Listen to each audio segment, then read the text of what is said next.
Hi, welcome to my new video. Clean development mechanism. Clean development mechanism എന്ന് പറയുന്നത് Kyoto പ്രോട്ടോകോളിന്റെ ഒരു key component ആണ്. നമുക്കറിയാം, ക്യോട്ടോ പ്രോട്ടോകോൾ 1997 നിലവിൽ വരുന്നത്. അതിന് മുന്നൊരുക്കം എന്ന രീതിയിൽ വന്നിട്ടുള്ളതാണ് UNFCCC എന്ന് പറയുന്ന ഒരു കൺവെൻഷൻ. അത് 92 കൂടിയിട്ടുള്ളത്. അതിനുശേഷം ജപ്പാനിൽ കൂടിയ 97 ജപ്പാനിൽ കൂടിയ മീറ്റിംഗിലാണ് ക്യോട്ടോ പ്രോട്ടോകോൾ പാസ്സാക്കുന്നത്. 192 കൺട്രീസ് ആണ് ഈ എഗ്രിമെന്റിൽ സൈൻ ചെയ്യുന്നത് to reduce greenhouse gas emission. അതാണ് അവരുടെ പ്രധാന agenda. Greenhouse gas emission എന്ന് പറഞ്ഞു കഴിഞ്ഞാൽ നമുക്കറിയാം 6 മെയിൻ പൊല്യൂട്ടൻസ് ആണ് പ്രധാനമായും പറയുന്നത്. Carbon dioxide, methane, N2O, that is nitrous oxide, HFC, hydrofluorocarbon, then parafluorocarbon, and SF6, that is sulfur hexafluoride. ഈ 6 ഗ്രീൻ ഹൗസ് ഗ്യാസുകളുടെ എമിഷൻ കൺട്രോൾ ചെയ്യുക എന്നുള്ള ലക്ഷ്യത്തോടെയാണ് ക്യോട്ടോ പ്രോട്ടോകോൾ നിലവിൽ വരുന്നത്.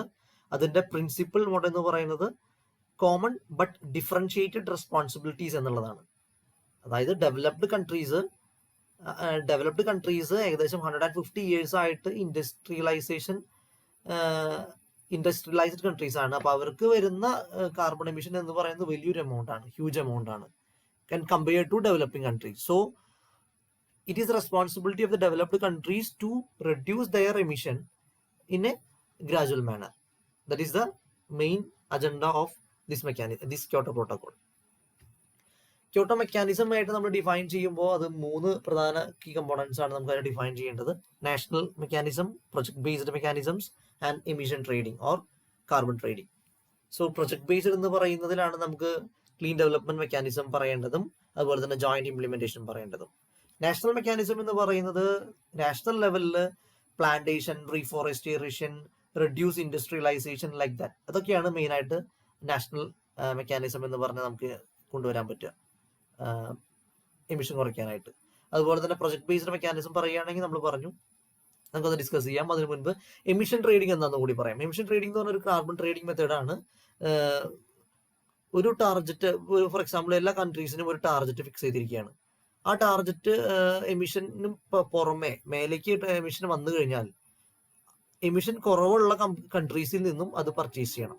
അല്ലെങ്കിൽ they have to start some project in that countries. Emission കുറവുള്ള കൺട്രീസിൽ ഒരു പ്രൊജക്ട് സ്റ്റാർട്ട് ചെയ്ത് അവർക്ക് അവിടുത്തെ എത്രയാണോ അവർക്ക് എക്സസ് വന്നിട്ടുള്ളത് അത്രയും എമൗണ്ട് അവർ കാർബൺ ലെസ് പ്രൊഡ്യൂസ് ചെയ്യണം. That means from renewable source of energy, something like that.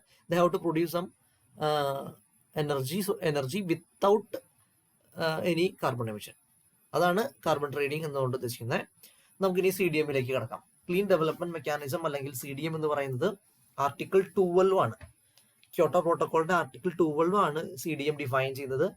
28 articles ആണുള്ളത്. അതിൽ 12th ആർട്ടിക്കിൾ ആണ് ക്യോട്ടോ CDM എന്ന് പറയുന്നത്.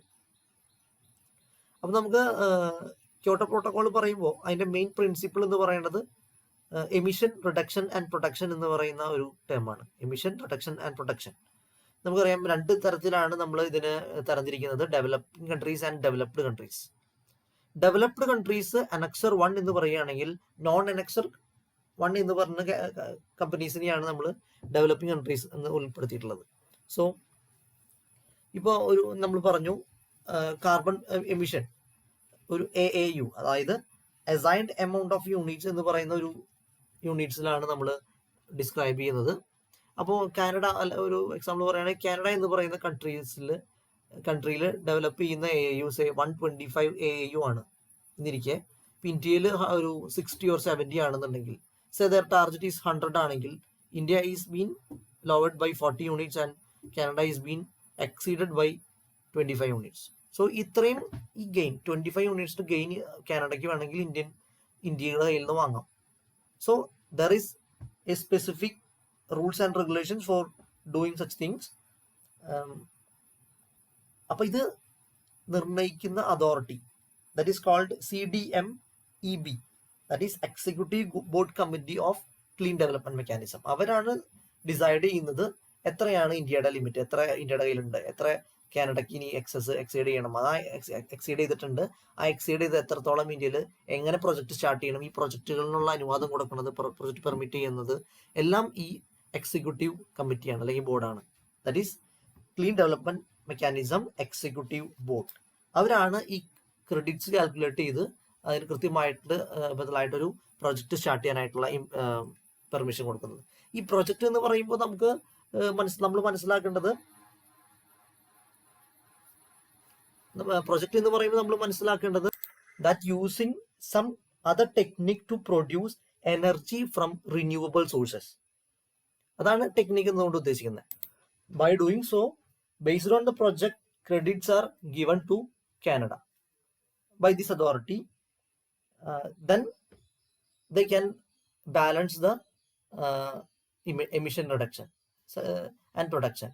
This is called clean development mechanism. So the clean development mechanism is a key component of Kyoto Protocol, or a legally binded global agreement by 192 countries to combat climate change through a reduction of greenhouse gas emissions, that is GHGs. Okay, thank you all.